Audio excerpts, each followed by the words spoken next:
Hey, my name is Monty Stewart, Student Services Coordinator of our Veteran and Non-Traditional Student Center at the University of Wisconsin-Superior.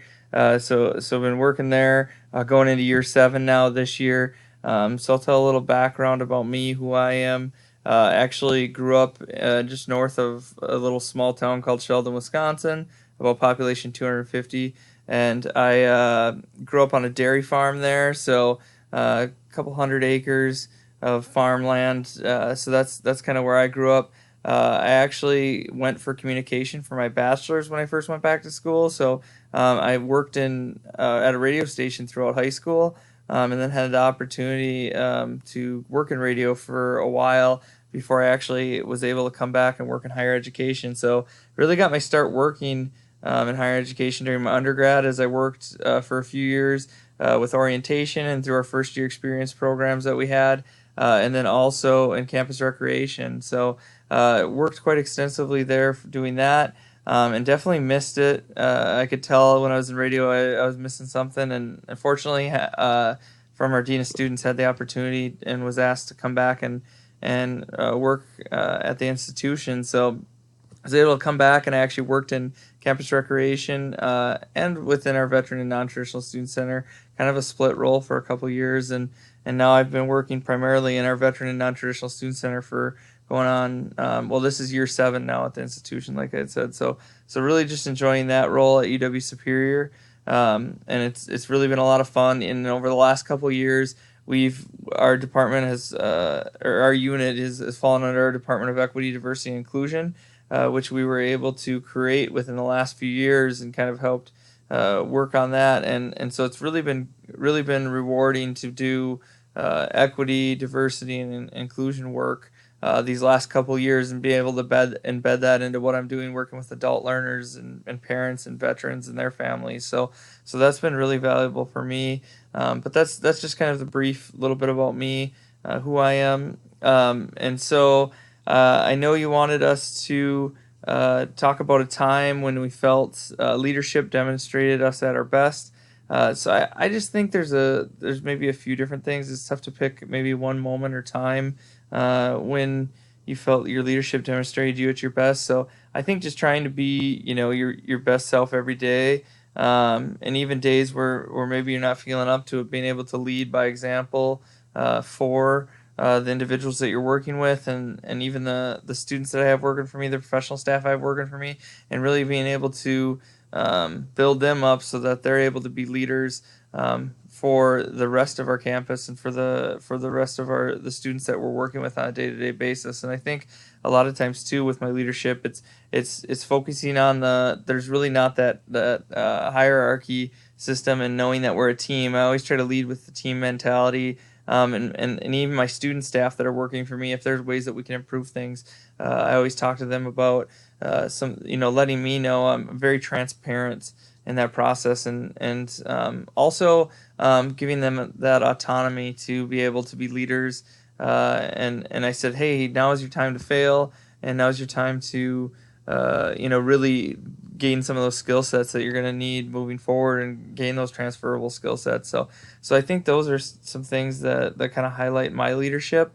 But I think it's just important to kind of lead with and be a compassionate person, and have that be both compassionate for the people you're working with, and also have that passion, and bring that each and every day, regardless of maybe what you have going on in your personal life, and also regardless of maybe a situation that could negatively impact your day. So I think those are some things that kind of highlight my leadership, and that how that demonstrates me at my best, and really being part of a hopefully a impactful and effective team as we move forward throughout the day. So those are some things, I guess, about my leadership.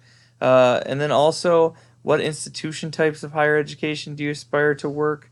Um, I've worked at UW Superior now, like I said, we're starting year 7 now. We're already over a month and a half into my 7th year here at the institution. So I like working at a small public university. So I think I wouldn't want to work at any institution probably larger than 10,000 students. That might even be a little bit large for me.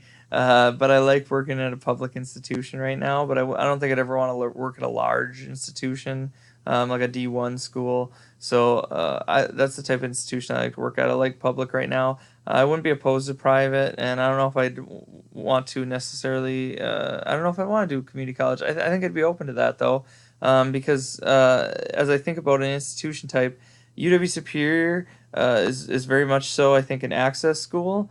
So really providing opportunities for students, first generation students, low income students to have that opportunity to gain that education and get that degree. We have a high percentage of both low income and first generation students.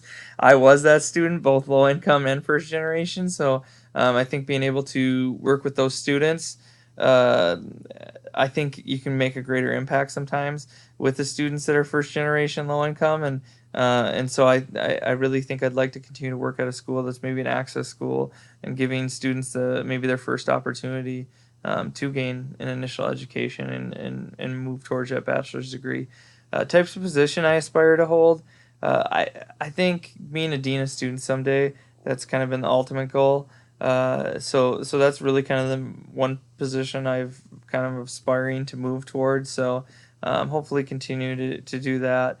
And I think size wise, I'd be even content. I think being a dean at very small institution, as I am at a pretty small institution. I think right now, so I would really enjoy that, and I think I'd be able to make the largest positive impact maybe as a dean, um, and hopefully create some really more inclusive practices that positively impact the largest number of students. Um, and so that's really, I think, why I'd want to be a dean of students too, is really how can I make that high level impact for students. So that's why I'd like to hold that position. What situations do I see college leaders face um, that leave me wondering how they make challenging decisions? That's a good question. And I think there's a lot of situations where I wonder how they make some of those challenging decisions. I think the big one right now is really different budget cuts. We had program suspensions 2 years ago that just kind of came out of the blue, and really I think there's still some faculty and staff and students and alumni and even the community that was a little shook by that with program cuts just kind of happening. So I think just knowing, how do they go about making certain decisions based on that? How do you not renew certain positions or cut positions for staff? I think that's hard, especially at an institution of the size that I work at, because uh, it's you create these personal relationships with these individuals because we work on such a smaller campus to where you can't help but have those relationships. So how can you say, maybe one department deserves more funding than another department, or deserves to keep their program where another one doesn't deserve that?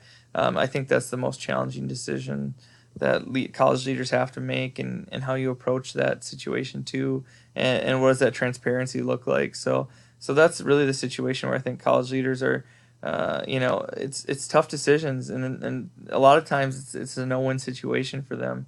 So that's one thing that I think that's the situations I think are most difficult, and it's not something that's going to go away either. As we move forward, money will continually be a constraint in how they make those decisions that can impact the institution, and hopefully prolong the vitality of the institution is important. So that's really my brief introduction, and that's me. And I'm looking forward to getting back and rolling with everybody here in the class. So looking forward to it.